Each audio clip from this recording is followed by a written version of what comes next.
నిజంగా చెప్తాను, హృదయానికి హత్తుకుపోయిన క్యారెక్టర్ ధనుష్. దేవా అంటే ఈ క్యారెక్టర్కి ధనుష్ తప్ప ఇంకెవరు లేరని, ఇంకెవరు చెయ్యలేరు. ష్యూర్ ఇంకొక హీరో లేడు. అంత పెర్ఫార్మ్ ఇచ్చి హీరో ఇమేజ్ ఉండి, స్టార్ ఇమేజ్ ఉండి, అన్ని రకాల కాంబినేషన్ లో ఉండి చేసే మనిషి అంటే the own and only star in India is Dhanush. Dhanush ని మైండ్ లో పెట్టుకుని ఈ క్యారెక్టర్ డిజైన్ చేసావా శేఖర్?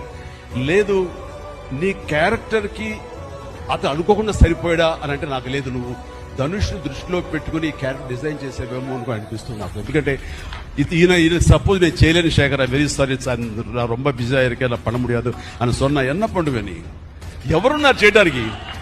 నన్ను అడిగితే నా వల్ల కాదు, నాకు అసలు నాకు వద్దని బాబు ఈ కష్టాలు ఇవి, నాకు ఇలా ఎవరు లేరు. అంత న్యాచురల్ గా ఆ క్యారెక్టర్ ఇమిడిపోయి ఆ క్యారెక్టర్ని అంత బాగా చూపించడం అనేది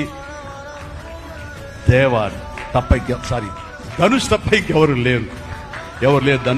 ధనుష్ నీకు బెస్ట్ యాక్టర్ అని చాలా మామూలు అయిపోయింది.